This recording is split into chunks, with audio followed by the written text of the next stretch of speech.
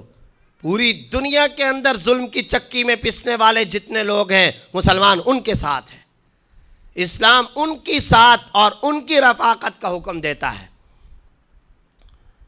اس دنیا میں جتنے امن اور سلامتی کے احکام قرآن نے عطا فرمائے ہیں، آج عصبیت کے نام پر قتل ہو رہا ہے، لسانیت اور رنگت کی نام پر قتل ہو رہا ہے۔ کیوں؟ قرآن اور اسلام سے یہ مسلمان دور ہو چکا ہے۔ واشنگٹن کی یونیورسٹی کے یہودی اور عیسائی ریسرچ اسکالر قرآن کے اوپر ریسرچ اور تحقیق کرنے کے لیے ٹیمیں تشکیل دیں، اسرائیل کے 26 یہودی قرآن پر غور و فکر کرنے کے لیے سعودی عرب سے قرآن کے ترجمے منگوائیں، اور مسلمان قرآن کے ساتھ تعویذ گنڈے کا تعلق قائم کر کے رکھے۔ وہ قرآن کے ترجمے، معنی، تفسیر اور مفہوم کو سمجھنے کے لیے مسلمانوں کو استاذ کے طور پر علماء کی خدمات کو، علماء کی کتابوں کو انگلش میں ٹرانسلیشن کر رہے ہوں۔ یہ کیا ہمارے ہمدرد ہیں کہ کیمبرج کے اندر امام غزالی کی کتابوں کے ترجمے ہو رہے ہیں؟ واشنگٹن، ہارورڈ، کیمبرج یونیورسٹی کے اندر امام رازی کی لکھی ہوئی تفسیر کی ٹرانسلیشن ہو رہی ہے۔ وہ کیا ہمارے ہمدرد ہیں؟ وہ قرآن کو سمجھ رہے ہیں کہ یہ وہ نسخے بتانے والی کتاب ہے، اس کی تعلیمات وہ ہیں جو اگر ہم سائنس کے اعتبار سے اگر اس کو لیں تو ہمیں یہ سائنس کے میدان میں بھی مایوس نہیں کرتی ہے، ہم اکانومی اور معیشت کے اعتبار سے اس کی طرف دیکھیں تو ہمیں یہ اس طرح مایوس نہیں کرتی ہے۔ ٹورنٹو کے اندر حضرت مولانا مفتی محمد تقی عثمانی صاحب مدد ظلم العالی سے اپنے وقت کا وہاں کا عیسائی میئر بلا کر کے پوچھ رہا ہے کہ بتائیے حضرت، پوری دنیا کے اندر اسلامی اکانومی کے علاوہ جتنے معیشت کے اصول ہیں ہم دیکھ رہے ہیں کہ ان کا سانس ٹوٹ رہا ہے، ان کا دم خم ختم ہو رہا ہے۔ اسلام کے معاشی احکام کیسے ابدی اور آفاقی احکام ہیں کہ ہم دیکھتے ہیں کہ جو مالیاتی ادارے ان میں سے کسی ٹکڑے کو لیتے ہیں وہ پھلتے پھولتے چلے جا رہے ہیں۔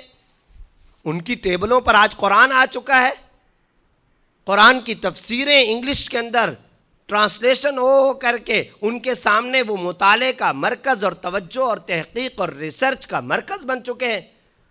اور پاکستان کے مسلمان ہیں کہ 50 سال 60 سال کے اندر سوائے ایصال ثواب، تعویذ گنڈے، جھاڑ پھونک کے قرآن کے ساتھ رشتہ ٹوٹ چکا۔ عمرو بن العاص، ربیع بن عامر، خالد بن ولید، ابن مسعود، ابن عباس، یتلو علیہم آیاتی لتخرج الناس من الظلمات الی النور، قرآن میں تدبر، قرآن کو سمجھا، قرآن میں غور و فکر، پھر یہ اسپرٹ ان کے اندر پیدا ہوئی ہے کہ دنیا کی تمدنیں ان کی چاکری کرنا شروع کر چکی، دنیا کی ثقافتیں ان کی نوکری پر آمادہ ہو گئی، مملکتیں زیر نگی ہو گئیں۔ عصبیت اور لسانیت پر قرآن کیا کہہ رہا ہے؟ وَجَعَلْنَاكُمْ شُعُوبًا وَقَبَائِلَ لِتَعَارَفُوا، قرآن اس حقیقت سے پردہ اٹھاتا ہے. قرآن کہتا ہے کہ اگر اصل میں سارے کے سارے انسان ایک قبیلے کے ہوتے، ایک زبان کے ہوتے، اللہ تعالیٰ کے لیے تو کچھ مشکل نہیں تھا. اللہ تعالیٰ سارے انسانوں کی ایک زبان بھی بنا دیتا، سارے انسانوں کا ایک رنگ بھی بنا دیتا، اللہ تعالیٰ سارے انسانوں کا ایک قبیلہ بنا دیتا، ایک قوم، کوئی قوم ہی نہ ہوتی. تو پھر آپ کے لیے تعارف اور جان پہچان میں مشکلات ہوتی، پتہ نہ چلتا، جان پہچان نہ ہو سکتی، تعارف نہ ہو سکتا. اب اللہ تعالیٰ فرما رہے ہیں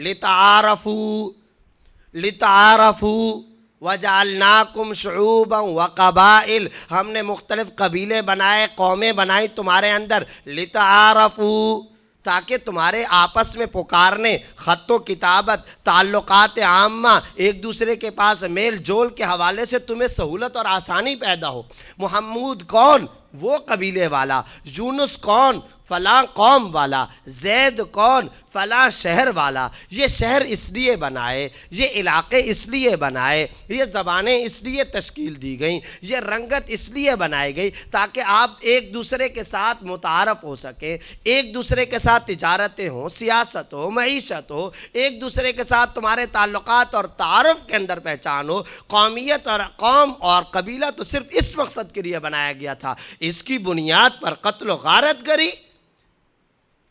جو طاقتیں یہ کام کرتی ہیں وہ زمانے کی دجالی اور شیطانی طاقتیں ہیں.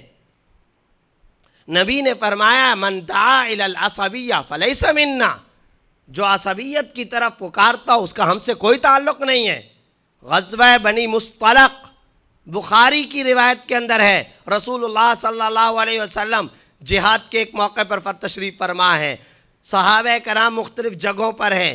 ایک مہاجر صحابی نے دوسرے انصاری صحابی کو ذرا سا ہاتھ لگایا، انہیں طبعی طور پر ناگوار گزرا. انہوں نے کہا یا للمہاجر، ادھر سے اس صحابی نے کہا یا للانصار. انہوں نے اپنے گروپ کو آواز دی، انہوں نے اپنے گروپ کو آواز دی. روایات کے اندر آتا ہے نبی کا ماتھا سیاہ پڑ گیا، چہرہ خشک ہو گیا، گلے کی رگیں پھول گئی، ہونٹ خشک ہو گئے، پریشان ہو گئے. صحابہ فرماتے ہیں ایسی پریشانی کبھی نہ دیکھی. قتل کوئی نہیں ہوا تھا وہاں پر، زخمی کوئی نہیں ہوا، دل آزاریاں کسی کی نہیں ہوئیں.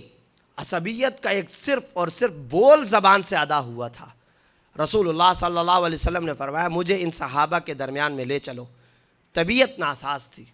بعض صحابہ نے فرمایا یا رسول اللہ آپ کی تو طبیعت اس وقت ناساز. فرمایا نہیں. ایک صحابی کو بلایا، ہاتھ کا سہارا لیا، دوسرے کو بلایا، ان سے سہارا لیا، اور انہی صحابہ کے سامنے چلے گئے اور جا کر کے صحابہ کو جمع کر کے خطبہ ارشاد فرمایا. فرمایا دعوہا فإنہا منتنا، اے میرے صحابہ کیا ہو گیا ہے تمہیں، چھوڑ دو ان نعروں کو، یہ بدبودار نعرے ہیں. ارے میں تو اسی لیے آیا تھا کہ عصبیت، لسانیت اور رنگت اور جاہلیت کے انہی بتوں کو پاش کر دوں. میں تو اسی لیے آیا تھا ان نعروں کو توڑ دوں. میں تو اسی لیے آیا تھا انما المؤمنون اخوہ، کہ مسلمان کو مسلمان کا بھائی بنا دوں. میں تو اس کام کے لیے آیا تھا، اور میں آج تم لوگوں کی زبان سے یہ نعرہ سن رہا ہوں. تھوڑی سی دیر کے بعد آپ صلی اللہ علیہ وسلم تشریف فرمائے، خطبہ مکمل ہوا، صحابہ نادم ہوئے، ایک دوسرے سے گلے مل گئے، محبتوں کا دور دوبارہ لوٹ آیا. فضا کے اندر ایک ہوا چلی ہے، اس ہوا کے اندر بدبو تھی. آپ صلی اللہ علیہ وسلم نے صحابہ سے پوچھا تمہیں اندازہ ہے اس وقت یہ جو ہوا چلی ہے اس میں بدبو کیوں ہے؟ صحابہ کرام نے فرمایا کہ یا رسول اللہ ہمیں نہیں پتا. فرمایا کہ یہ اس لیے کہ ایک شخص نے تم میں سے چونکہ جاہلیت کا ایک صرف نعرہ لگا لیا تھا، اللہ نے اس کی وجہ سے آسمان کی ان فضاؤں کو بھی بدبودار کر دیا ہے. زبان سے ایک نقوش میں وہ نفوس میں تبدیل نہیں ہوا، جاہلیت کے صرف نقوش ابھرے، خدا نے فضاؤں کو بدل دیا. فضاؤں، خلاؤں، ہواؤں کے دائرے بدبودار ہو گئے. حالانکہ نبی کی ذات موجود، ابو بکر و عمر موجود، چشم فلک نے ان جیسے نیک انسان کبھی نہیں دیکھے، ایسے لوگ موجود، اس کی باوجود فضا بدبودار نہ ہو گئی. اور آج پاکستان کی سڑکوں پر عصبیت، لسانیت اور رنگت اور قومیت کی بنیاد پر قتل ہوں گے، اور ہم یہ چاہتے ہیں کہ یورپ کے ایوانوں میں خدا کا تکبیر کا نعرہ بلند ہو جائے. ہم یہ چاہتے ہیں کہ ہم فاتح اور غالب بن کر کے دنیا پر آئیں. ہم یہ چاہتے ہیں کہ 800 سالہ پرانا اپنا عظمت اور شوکت والا وقار بحال کروا لے، مسلمانوں کی عظمت رفتہ بحال ہو جائے۔ شاہین چوہے سے لڑا ہوا ہے، دنیا کے واہیات اور خرافات و حرکات کے اندر میں اور آپ مبتلا ہوں، اور تمنائیں ہم رکھیں اللہ کے کلمے کو شمالی افریقہ تک بلند کرنے کی، ہے عمل لازمی تکمیل تمنا کے لیے، ورنہ محض خیالات سے کیا ہوتا ہے، محض رنگین خیالات سے کیا ہوتا ہے۔ خدا تعالیٰ کا قانون چاہتوں پر تو نہیں چلتا، عمل پر چلتا ہے۔ لن تجد لسنت اللہ تبدیلا، پکار پکار کر کے ہم اللہ کو پیغام دیتے ہیں، اے اللہ آپ تبدیل ہو جائیے، اے اللہ آپ اپنا قانون بدل دیجئے، نہیں تبدیل ہوگا، اللہ کا قانون نہیں تبدیل ہوگا۔ وہ بادشاہ ذات ہے، بے نیاز ذات ہے، اسے نوکر بہت ملتے ہیں۔ ہمیں اپنی کامرانی اور فتح چاہیے۔ ہم اگر اپنے دل کے اندر مسلمانوں کے وقار، عزت اور شوکت کی امنگیں رکھتے ہیں تو پھر ہمیں اپنے آپ کو تبدیل کرنا ہوگا۔ وہ بے نیاز ذات بادشاہ ذات ہے، وہ تو یہ بھی چاہے کہ اس قوم کو ختم کر کے ایک اور قوم لے کر کے آ جائے۔ وہ مستغنی ذات ہے، بادشاہ کو نوکر بہت ملتے ہیں، نوکر کا اعزاز ہوتا ہے کہ بادشاہ اپنی نوکری میں قبول کر لے اسے۔ لن تجد لسنت اللہ تبدیلا ایک جگہ پر فرمایا، دوسری جگہ ایک اور بڑا عجیب لفظ استعمال فرمایا، وَلَن تَجِدَ لِسُنَّتِ اللَّهِ تَحْوِيلًا، تبدیلی بھی نہیں ہوگی، تحویل بھی نہیں ہوگا۔ تحویل بڑی عجیب بات، بہت عجیب بات۔ کیا مطلب؟ مدینے والے، مکے والے اگر گناہ کریں گے، لن تجد لسنت اللہ تحویلا، خدا کو کسی مقام، کسی موسم، کسی جگہ، کسی حالت، کسی ماحول کو بھی نہیں دیکھنا، صرف انسانوں کے اعمال کو دیکھنا ہے۔ اگر مکہ اور مدینہ کے لوگ بھی اپنے اندر استعداد اور اعمال صالحہ کی صلاحیت پیدا کریں گے تو خدا حکمرانی دے گا، نہیں پیدا کریں گے خدا ذلیل کرے گا۔ لن تجد لسنت اللہ تبدیلا ولن تجد لسنت اللہ تحویلا۔ صرف عصبیت، قومیت کے اس قرآنی حکم کو اگر ہمارے صرف کراچی کے مسلمان مان لیں، ہمارا کراچی کا اردو سپیکنگ، ہمارا کراچی کا سندھی، ہمارے کراچی کا پختون اور ہمارے کراچی کا بلوچ صرف اور صرف اس آیت کو سمجھ لیں، وَجَعَلْنَاكُمْ شُعُوبًا وَقَبَائِلَ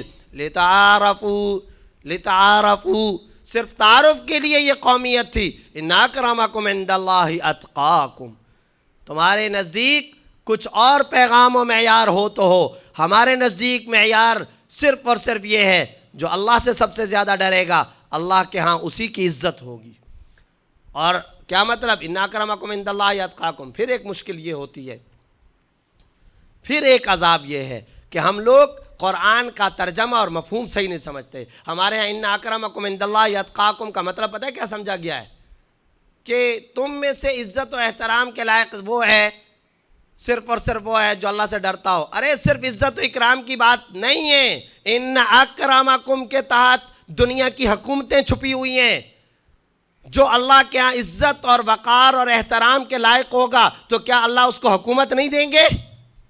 کیا اللہ اسے دنیا کا اقتدار و زمام حکومت اور زمام اقتدار اس کے حوالے نہیں کریں گے؟ الذین إن مکناہم فی الارض اقاموا الصلاۃ وآتوا الزکاۃ وامروا بالمعروف ونہوا عن المنکر۔ نماز کا قیام، امر بالمعروف، نہی عن المنکر، یہ کیا کام کرتے ہیں؟ وعد اللہ الذین آمنوا منکم وعملوا الصالحات۔ اللہ تعالیٰ کے لیے کوئی بعید نہیں۔ حضرت عمر رضی اللہ تعالیٰ عنہ کیا فرما رہے ہیں؟ خطاب کے بیٹے کو تو اونٹ بھی چرانے نہیں آتے تھے۔ اندازہ لگائیے، کبھی کبھار تنہائی کے اندر رات میں جب آپ بستر پر آرام کرنے کے لیے سوئیں، اس وقت ذرا سا آپ سوچا کریں حضرت عمر کی شخصیت اور کردار پر، خاص طور پر۔ حضرت ابو بکر اور رسول اللہ صلی اللہ علیہ وسلم کا تو معاملہ یہ تھا کہ وہ تو اسٹرکچر دے کر کے چلے گئے تھے نا، وہ تو ایک نظام حیات دے کر کے گئے تھے۔ حضرت فاروق اعظم رضی اللہ تعالیٰ عنہ نے اس نظام حیات کو دنیا کے اندر نافذ کیا اور پھیلایا۔ تو اب حضرت عمر رضی اللہ تعالیٰ عنہ کی قبل از اسلام ذرا زندگی پر بھی اور بعد از اسلام ذرا زندگی پر بھی غور کیجئے. یعنی مکہ کے گلیوں کے لوگ عمر کو تانا دیتے ہیں کہ خطاب کا یہ والا جو بیٹا ہے، جیسے ہم بستی کے اندر کہتے ہیں نا، ارے یار وہ جو خالد صاحب کا جو بیٹا ہے، یا وہ جو اللہ دین کا یا نور دین کا جو بیٹا ہے، وہ تو بکریاں بھی صحیح نہیں چرا سکتا. مکہ کی گلیوں میں فاروق اعظم کے بارے میں آپ کو پتہ ہے کہ کیا لوگ آوازیں لگاتے تھے؟ خطاب کے بیٹے کو تو اونٹ بھی چرانے نہیں آتے. اور رسول اللہ صلی اللہ علیہ وسلم ارشاد فرما رہے ہیں، کیا فرما رہے ہیں؟ کہ اللہ تعالیٰ اسلام کو خطاب کے بیٹے فاروق اعظم کے ہاتھوں تائید کی طاقت اور قوت عطا فرمائیں گے. تھرا رہی ہے رومن امپائر عمر کا نام سن کر کے، کانپ رہی ہے پرشین امپائر فاروق اعظم رضی اللہ تعالیٰ عنہ کا نام سن کر کے. خدا ان کو جو کمپینین عطا فرما رہے ہیں، جو رفقا مل رہے ہیں، خالد بن ولید، عمرو بن العاص، ابن مسعود، ابن عباس، عثمان غنی، علی، حیدر کرار، یہ فاروق اعظم رضی اللہ تعالیٰ عنہ کے ساتھ ساتھ چلنے والے. علی مدینۃ العلم، علم جن کی نوکری کر رہا ہے، چلتا ہوا علم کا شہر جن کی حفاظت کے لیے باڈی گارڈ کا فریضہ انجام دے رہا ہو، وہ فاروق اعظم کیا شان رکھتا ہوگا. قرآن کے اصول ابدی، قرآن کی تعلیمات ابدی. ارے امن و سلامتی کا ٹارگٹ اور ہدف تو بہت چھوٹا سا ہدف ہے. آج کراچی کے لوگ قرآن کا مطالعہ، قرآن کی تعلیمات پر آنا شروع ہو جائیں، قرآن کے احکام پر آنا شروع ہو جائیں، امن اور سلامتی کا ٹارگٹ تو چھوٹا سا ٹارگٹ ہے. ہم تو یورپ کے ایوانوں کے اندر خدا کے نعرہ تکبیر کو بلند کرنے کی تشکیل پر آئے ہوئی قوم ہیں. ہمارا تو یہ کام تھا. فاروق اعظم رضی اللہ تعالیٰ عنہ جن کے بارے میں یہ آواز، اور آج کیا بات کہی جا رہی ہے، مدینہ سے دمشق تک تنہا عورت بھی، اگر مدینہ سے دمشق کی بات کر رہا ہوں، آج بھی 5.5 گھنٹے جس کی فلائٹ کا ڈیوریشن پیریڈ ہے. اور کیا کہا جا رہا ہے؟ فاروق اعظم کا دور خلافت چل رہا ہے.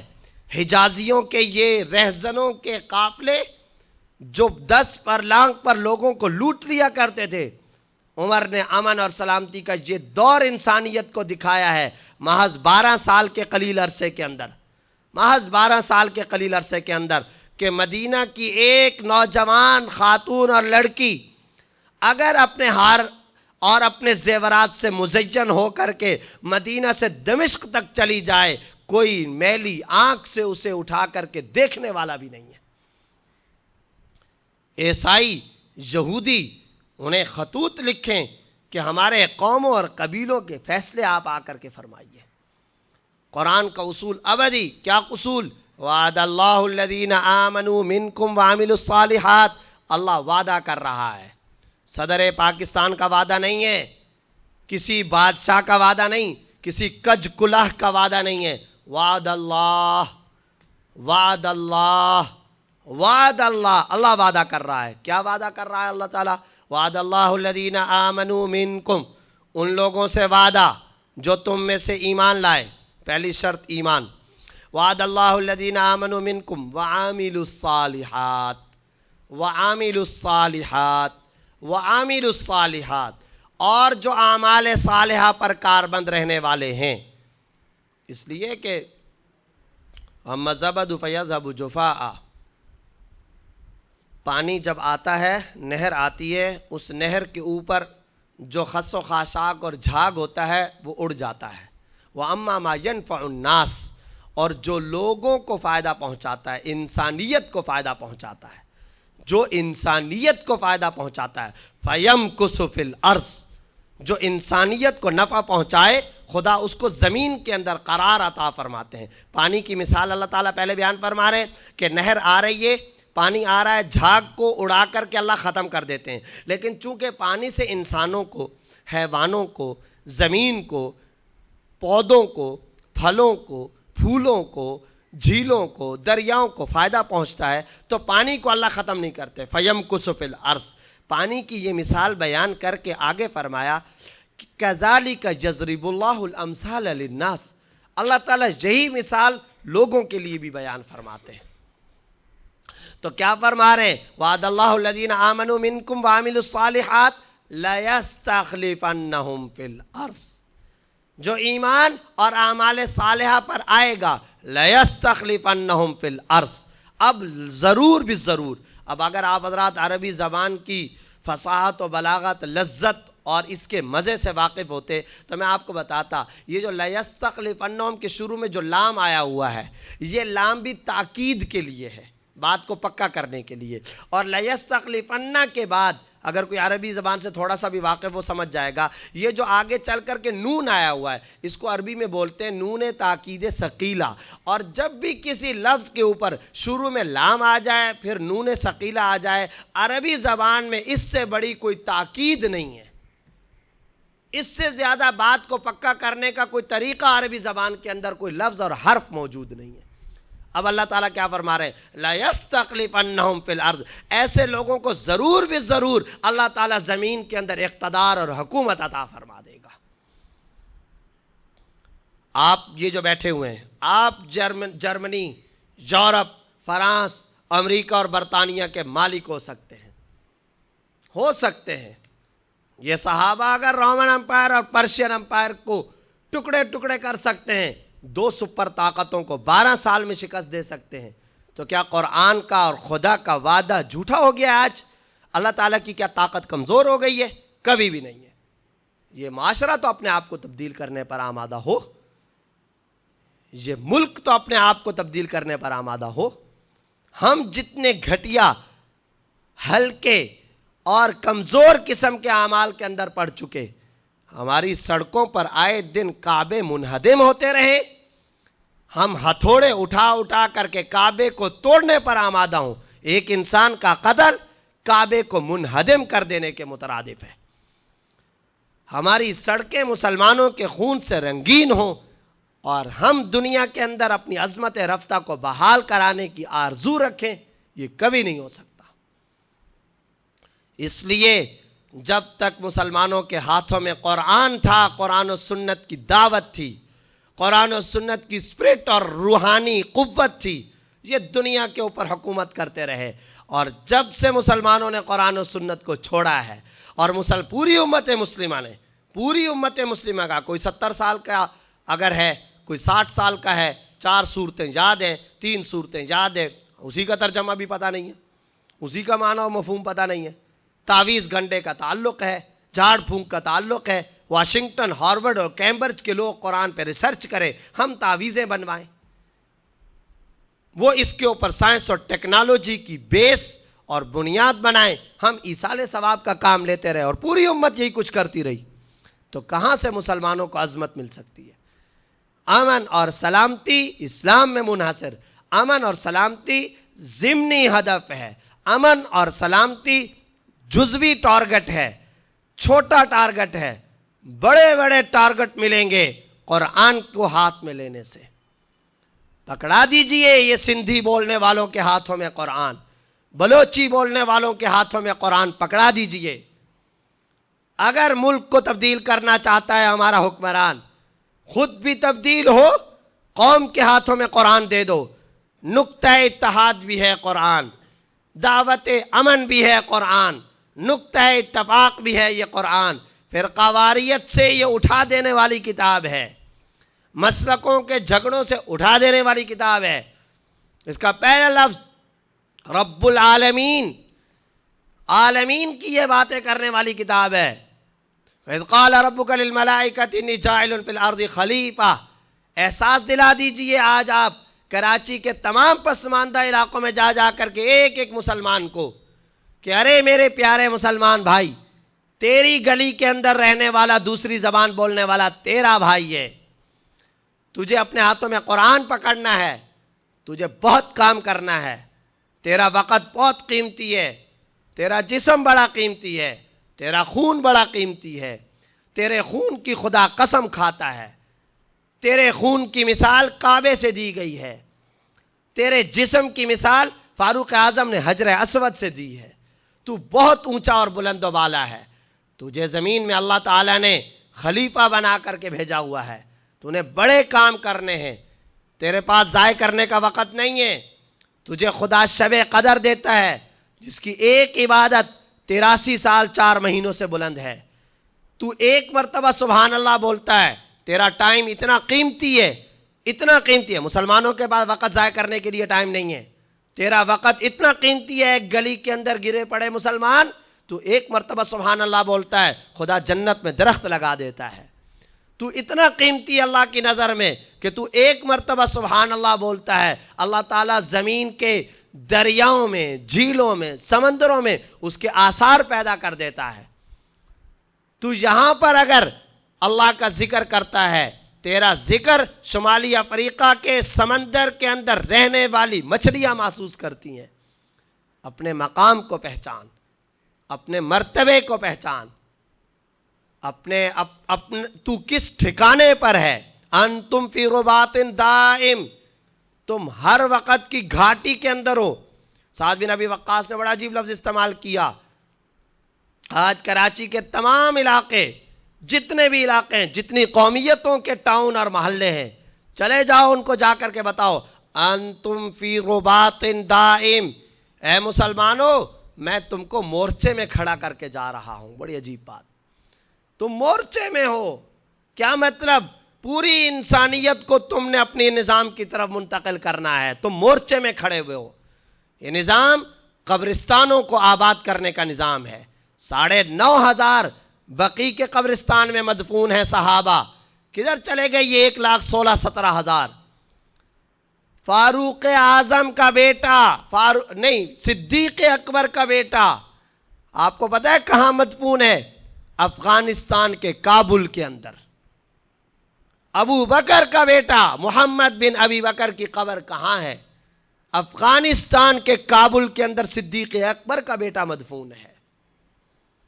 اوس بن قاسم سائبیریا کے اندر مدفون ہے۔ عثمان غنی رضی اللہ تعالیٰ عنہ کی تشکیل پر گئے ہوئے لوگ ایران کے اندر آج مدفون ہیں۔ شمالی افریقہ میں مدینہ کے صحابہ مدفون ہیں۔ کدھر ہے ربیع بن عامر کی قبر؟ جبل قاسیون پر 10,000 صحابہ آج مدفون ہیں۔ دمشق کے الباب الصغیر میں خطیب بغدادی کے قول کے مطابق 14,000 صحابہ کی قبریں ہیں۔ مدینے کا بلال حبشی دمشق کے اندر مدفون ہے۔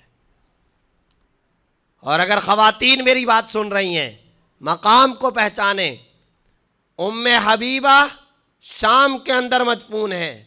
فاروق اعظم کی بیٹی حفصہ دمشق کے اندر مدفون ہے۔ حسین کی بیٹی سکینہ بنت الحسین رضی اللہ تعالی عنہ، وہ حمص اور حلب دمشق کے پہاڑوں کے اندر مدفون ہے۔ تو قبرستانوں کو آباد کرنے کا نظام تھا۔ کس بستی میں آج مسلمان جا کر کے گرا ہے؟ دوپہر کی روٹی جس طریقے سے لازم ہے، ملازمت جس طریقے سے لازم ہے، کاروبار کے لیے نکلنا جس طریقے سے لازم ہے، اپنے مقام کو پہچان کر اسلام کے امن و سلامتی کا داعی بن کر کے زندگی گزارنا اسی طریقے سے لازم ہے۔ رات کا کھانا جس طریقے سے لازم ہے، قرآن روزانہ کی بنیاد پر کھولنا اس طریقے سے لازم ہے۔ رات کی روٹی کے بغیر اگر آپ نہیں زندہ رہ سکتے تو مسلمان قرآن کی آواز کے بغیر زندہ رہ سکتا ہے۔ مسلمانوں کی بستیوں کی علامت ابن خلدون اپنی تاریخ میں لکھ رہے ہیں، جس بستی سے صبح کے وقت قرآن کی آوازیں بلند ہوں، سمجھ جایا کرو کہ یہ مسلمانوں کی بستی ہوتی ہے۔ جس محلے اور علاقے سے فجر کی نماز کے بعد قرآن کی آوازیں بلند ہوں تو یہ در حقیقت مسلمانوں کا شہر ہوا کرتا ہے۔ مسلمانوں کے شہر اور مسلمانوں کے علاقے کی یہ تعریف ہوتی ہے۔ آج اگر ہمارے کراچی کے یہ ٹاؤن، یہ محلے، یہ علاقے، وہ چاہے بلوچ کالونی ہو، وہ چاہے ککری گراؤنڈ کا علاقہ ہو، وہ چاہے ہمارے کراچی کے لیاری کا علاقہ ہو، وہ جیکب لائن کا علاقہ ہو، وہ ناظم آباد کا علاقہ ہو، وہ صدر کا علاقہ ہو، یہ علاقے انقلاب پذیر ہونے چاہیے۔ فجر کی نماز کے بعد ان علاقوں سے قرآن کی آوازیں گونجنی چاہیے تھیں۔ اسلام کے قلعے کا اور اسلام کے قلعے پاکستان کے شہر اور پاکستان کی بستیاں اور گوٹھ اور علاقے اور محلے ہیں۔ یہاں کی گلیوں اور محلوں کے ایک ایک انسان کے ہاتھوں میں قرآن تھمایا جائے، قرآن کے ترجمے، معنی اور تفسیر کو پکڑایا جائے اور تھمایا جائے ان کو قرآن کا پیغام۔ پھر دیکھیے امن اور سلامتی چھوٹا سا ٹارگٹ ہے، خدا دیکھیے کیسا خوشگوار نبوی انقلاب پیدا کریں گے۔ دشت تو دشت ہے، دریا بھی نہ چھوڑے ہم نے، بحر ظلمات میں دوڑا دیے گھوڑے ہم نے۔ وآخر دعوانا الحمدللہ رب العالمین والصلاة والسلام علی رسولہ الکریم۔ اللہم صلی علی سیدنا و مولانا محمد النبی الأمی وعلی آلہ واصحابہ وبارک وسلم۔ اللہم انت السلام و منک السلام تبارک ذو الجلال والاکرام۔ اللہم انک عفو تحب العفو فاعف عنا یا غفور، فاعف عنا یا کریم، فاعف عنا یا ارحم الراحمین۔ اللہم انک عفو تحب العفو فاعف عنا یا کریم، فاعف عنا یا کریم، فاعف عنا یا غفور، فاعف عنا یا غفور، فاعف عنا یا غفور، فاعف عنا یا ارحم الراحمین۔ اللہم انا نسألک ایمانا کاملا، یقینا صادقا، رزقا واسعا، علما نافعا، عملا صالحا، توبة قبل الموت، والعفو عند الحساب، والفوز بالجنة، والنجاة من النار، یا عزیز یا غفار۔ اللہم انا نسألک ایمانا کاملا، یقینا صادقا، رزقا واسعا، علما نافعا، عملا صالحا، توبة قبل الموت، والعفو عند الحساب، والفوز بالجنة، والنجاة من النار، یا عزیز یا غفار۔ یا اللہ رمضان کی یہ بالکل آخری ساعتیں چل رہی ہیں، اے اللہ رمضان کی ان مقدس اور آخری ساعتوں میں ہمارے گناہوں کو معاف فرما، اے اللہ ہمارے گناہوں کو معاف فرما۔ اے اللہ رمضان کی ان آخری ساعتوں میں آپ جن لوگوں کے لیے جہنم سے خلاصی اور جہنم سے نجات کا فیصلہ فرماتے ہیں، اے اللہ ہمیں بھی ان لوگوں میں شامل فرما، اے اللہ ہمیں بھی انہی لوگوں میں شامل فرما۔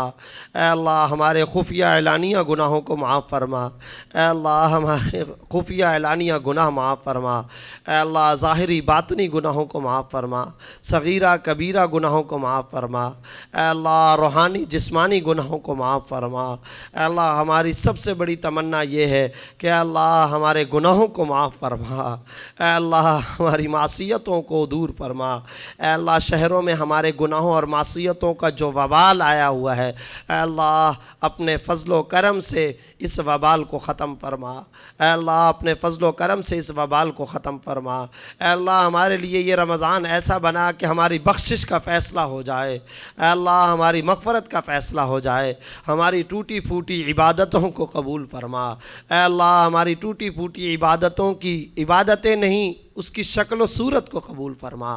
ہم نے عبادتوں کی بناوٹ کی ہے، عبادت کی اس بناوٹ کو قبول فرما، عبادت کی اس حیت شکل اور صورت کو قبول فرما۔ اے اللہ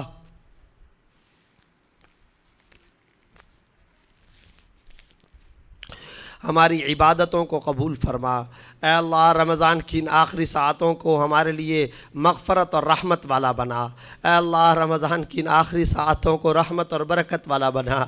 اے اللہ امت مسلمہ کے زوال کو ختم فرما، اے اللہ امت مسلمہ کے زوال کو ختم فرما، اے اللہ امت مسلمہ کی پستی کو ختم فرما، اے اللہ امت مسلمہ کی پستی کو ختم فرما۔ اے اللہ ہم چاروں طرف سے پٹ رہے ہیں، اے اللہ ہم ظلم کا شکار ہیں، اپنے بھی ہمیں مارتے ہیں، اے اللہ غیر بھی ہمیں مارتے ہیں، اے اللہ ہم پر حکمران بھی ایسے مسلط ہیں جو ہم پر ظلم کرتے ہیں، اے اللہ ہم اپنوں کے بھی اے اللہ پسیجے ہوئے ہیں، اے اللہ غیروں کے بھی اے اللہ ظلم اور ستم اور تشدد سہمے ہوئے ہیں، اے اللہ ہم کتنا سہ سکتے ہیں، اب ہمارے وجود اور جسم کے اندر طاقت اور قوت نہیں رہی۔ اللہم ارحم امت محمد صلی اللہ علیہ وسلم، اے اللہ محمد صلی اللہ علیہ وسلم کی اس امت پر اب رحم کی نظر فرما۔ اے اللہ محمد صلی اللہ علیہ وسلم کی امت زوال کے لیے نہیں آئی تھی، اے اللہ محمد صلی اللہ علیہ وسلم کی امت اور زوال اے اللہ ایسا کبھی بھی نہیں تھا۔ یہ ہماری شامت اعمال ہے، ہماری شامت اعمال کو ختم فرما، اے اللہ ہماری شامت اعمال کو ختم فرما۔ اے اللہ رمضان کے ان آخری لمحات کا واسطہ روضہ اقدس کے اندر مدفون رسول اللہ صلی اللہ علیہ وسلم کی محبت کا واسطہ، تجھے تیرے حبیب کا واسطہ، اے اللہ ہماری شامت اعمال کو ختم فرما، امت کے زوال کو ختم فرما، اے اللہ امت کی پستی کو ختم فرما۔ اے اللہ ہم ہر طرف سے ذلیل ہو چکے، اے اللہ ہم بہت ذلیل ہو چکے، اے اللہ ہمارا مذاق اڑایا جاتا ہے، اے اللہ پوری دنیا میں ہمارا مذاق اڑایا جاتا ہے، ہمارے علماء کا مذاق اڑایا جاتا ہے، اے اللہ ہمارے مسلمانوں کا مذاق اڑایا جاتا ہے، اے اللہ میڈیا ہمارے خلاف ہے، مغرب کی طاقتیں ہمارے خلاف ہیں، کفر کی سازشیں ہمارے خلاف ہیں، اے اللہ آپ ہمارا ساتھ دے دیجئے، اے اللہ امت محمدیہ کے زوال کو ختم فرما، امت کی پستی کو ختم فرما، اے اللہ فلسطین کے مسلمانوں کی مدد فرما، اے اللہ حق کے مطابق جہاد کا فریضہ انجام دینے والے اے اللہ افغانستان کے اندر ہوں یا اللہ چاہے کشمیر کے اندر ہوں، چاہے فلسطین کے اندر ہوں، چاہے عراق کے اندر ہوں، اے اللہ ان مسلمانوں کی مدد فرما۔ دنیا عرب کے اندر اے اللہ ہمارے مسلمان بھائی بے چینی کا شکار ہیں، اے اللہ جن جن عرب ملکوں کے اندر ہمارے مسلمان بھائی پستی زوال اور بے چینی دکھ کا شکار ہیں، ان کے صدمات کو ختم فرما۔ اے اللہ ہمارے حکمرانوں کو ہدایت عطا فرما، اے اللہ ہمارے حکمرانوں کو توکل اور غیرت کی دولت عطا فرما، اے اللہ توکل اور غیرت کی دولت عطا فرما، حمیت دینی عطا فرما، اے اللہ معاشرے سے ظلم کو ختم فرما، اے اللہ کراچی کے اندر امن و امان فرما، اے اللہ کراچی کے مسلمانوں کو آپس میں باہم شیر و شکر فرما، اے اللہ یہاں پر مائیں دروازوں پر اپنے نوجوان بیٹوں کی لاشیں وصول کرتی ہیں، اے اللہ بوڑھے والدین نوجوان بیٹوں کو قبروں کے اندر اتارتے ہیں، اے اللہ یہ ظلم مسلمان کے اوپر کر رہا ہے، اے اللہ ان مسلمانوں کو ہدایت عطا فرما،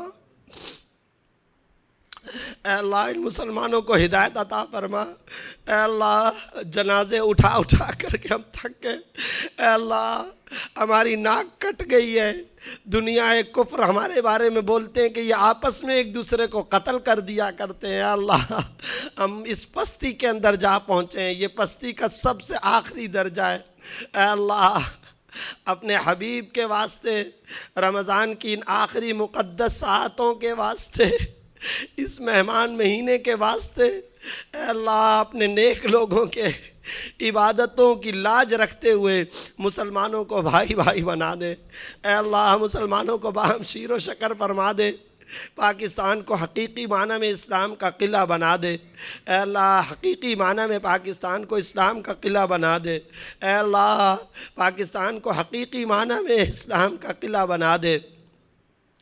رب اجعل هذا بلدا آمنا، رب اجعل هذا بلدا آمنا، رب اجعل هذا بلدا آمنا، اے اللہ اس شہر کو امن کا گہوارہ بنا، اے اللہ اس شہر کو امن کا گہوارہ بنا، اے اللہ اس شہر کو امن کا گہوارہ بنا، اس معاشرے سے ظلم کا خاتمہ فرما، اے اللہ اس معاشرے سے ظلم کا خاتمہ فرما، اے اللہ اس معاشرے سے ظلم کا خاتمہ فرما، بے حیائی کو دور فرما، اے اللہ عریانی کو دور فرما، اے اللہ ہمارے بازاروں سے فحاشی کے نقشوں کو مٹا دے، اے اللہ ہمارے بازاروں سے فحاشی اور عریانی کے نقشوں کو ختم فرما، اے اللہ ہماری خواتین کو اسوہ فاطمی عطا فرما، اے اللہ ہماری خواتین کو حقیقی معنی میں مجاہدۃ الاسلام بنا، داعیۃ الدین بنا، اے اللہ ہماری خواتین کو اسلام کا داعیانہ کردار عطا فرما، حیا کی چادر عطا فرما،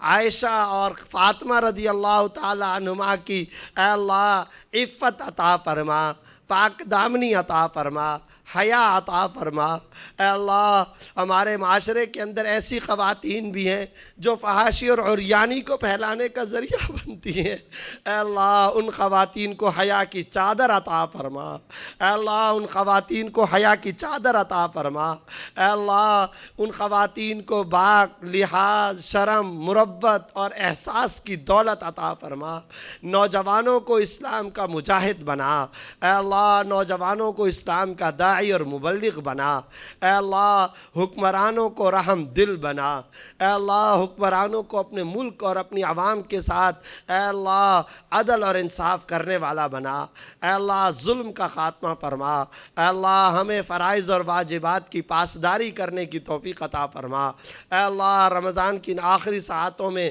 ہمیں اور ہمارے اہل خانہ کی مغفرت کا فیصلہ فرما، اے اللہ ہماری مغفرت کا فیصلہ فرما، اے اللہ ہماری مغفرت کا فیصلہ فرما، اے اللہ اللہم واقعیتاً کا واقعیت الولید، جس طرح بچہ بلبلاتا ہے، اے اللہ جس طرح بچہ اپنی ماں کے سامنے بلبلاتا ہے، ہم آپ کے سامنے اپنے گناہوں کی معافی کے لیے بلبلاتے ہیں، اے اللہ ہم روتے ہیں، اے اللہ مجرم اپنے جرائم کا اعتراف کرتے ہیں، اے اللہ ہمارے جرائم کو معاف فرما، اے اللہ ہمارے استحقاق کے مطابق نہیں اپنے فضل کے مطابق فیصلہ فرما، اے اللہ اپنے کرم کے مطابق فیصلہ فرما، اے اللہ تجھے تیرے صحابہ کا واسطہ، اے اللہ تجھے ابو بکر و عمر عثمان و علی کے کردار کا واسطہ، اے اللہ تجھے اپنے حبیب رسول اللہ صلی اللہ علیہ وسلم کی عشق، عقیدت اور محبت کا واسطہ، ان کے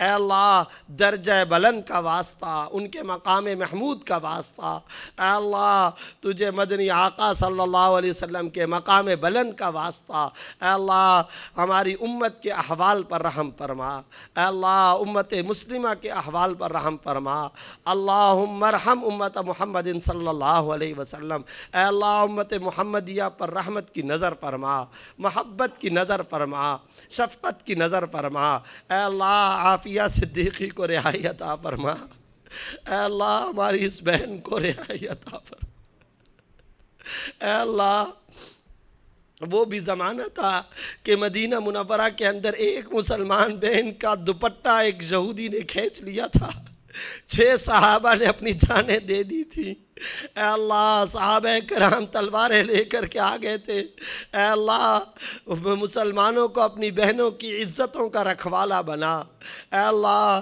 ظالموں کی قید سے اسلام کی خواتین کو آزادی عطا فرما، عافیہ صدیقی کو رہائی عطا فرما، اے اللہ اس پر اپنی رحم کی نظر فرما، اے اللہ یہ جیلوں کے اندر جو اسلام کی خاطر کفار کی قیدوں کے اندر پڑے ہوئے ہیں وہ امت کا مکھن ہے، اے اللہ وہ امت کی کریم ہے، اے اللہ ان کے وسیلے سے ہماری دعاؤں کو قبول فرما، اے اللہ تیرے لیے کچھ بعید نہیں، رمضان کی ان آخری ساعتوں کو اے اللہ عافیہ صدیقی کی آزادی کی ساعتیں بنا دے، اے اللہ اس کے حق میں اے اللہ ان کی ماں اور ان کی بہنوں کی دعاؤں کو قبول فرما، افغانستان اور عراق کے مجاہدین کو کامیابیاں عطا فرما، پوری دنیا میں تبلیغی جماعت کے جہاں جہاں قافلے کام کر رہے ہیں اے اللہ ان کی محنتوں کو اپنے دربار میں قبول فرما، اے اللہ ان کی محنت کی برکت سے افریقہ اور امریکہ کے جزیروں تک اے اللہ قطب جنوبی سے لے کر قطب شمالی تک ہدایت کی ہواؤں کو عام اور تام فرما۔ اے اللہ تبلیغی جماعت کی برکت سے پوری دنیا کے اندر ہدایت کی ہواؤں کو عام اور تام فرما۔ اے اللہ دینی مدارس کی حفاظت فرما۔ اے اللہ دینی مدارس کی کفالت فرما۔ اے اللہ دینی مدارس کی حفاظت اور کفالت فرما۔ اے اللہ علماء کی حفاظت فرما۔ اے اللہ علماء کی کفالت فرما۔ اے اللہ رمضان کی ان آخری ساعتوں کے اندر اس وقت جتنے حاضرین مجلس ہیں ان کے جائز مقاصد کو پورا فرما، ان کی دلی تمناؤں کو پورا فرما۔ اے اللہ ان کے معاش اور روزگار کے مسائل کو ختم فرما۔ اے اللہ ان کے گناہوں کو معاف فرما، ان کے والدین اعزاء اور اقربا کے گناہوں کو معاف فرما۔ اے اللہ ان کے اعزاء اور اقربا کے گناہوں کو معاف فرما۔ اہل خاندان، اہل تعلق، دوست و احباب کے گناہوں کو معاف فرما۔ اے اللہ ہمارے گناہوں کو معاف فرما۔ اے اللہ ہمارے گناہوں کو معاف فرما، ہمارے دل کی خواہشات کو پورا فرما۔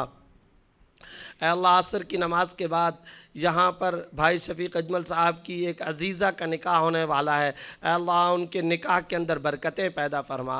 اے اللہ اس جوڑے کے اندر وہ برکتیں پیدا فرما جو حضرت فاطمہ رضی اللہ تعالیٰ عنہ اور حضرت علی کے نکاح کے درمیان میں تھیں، جو حضرت عائشہ اور رسول اللہ صلی اللہ علیہ وسلم کے نکاح کے درمیان میں تھیں۔ اے اللہ وہ برکتیں پیدا فرما، اس جوڑے کو سلامتی عطا فرما۔ اے اللہ ایک دوسرے کے حقوق ادا کرنے کی توفیق کامل عطا فرما۔ اللہم انا نسألک من خیر ما سألک من عبدک و نبیک محمد صلی اللہ علیہ وسلم۔ اللہم انا نعوذ بک من شر ما استعاذک من عبدک و نبیک محمد صلی اللہ علیہ وسلم۔ سبحان ربک رب العزت عما یصفون وسلام علی المرسلین والحمدللہ رب العالمین۔ جب سے بنی ہے دنیا لاکھوں کروڑوں باقی رہا نہ کوئی، مٹی میں سب سمائے، مٹی میں سب سمائے، مت بھولنا یہاں پر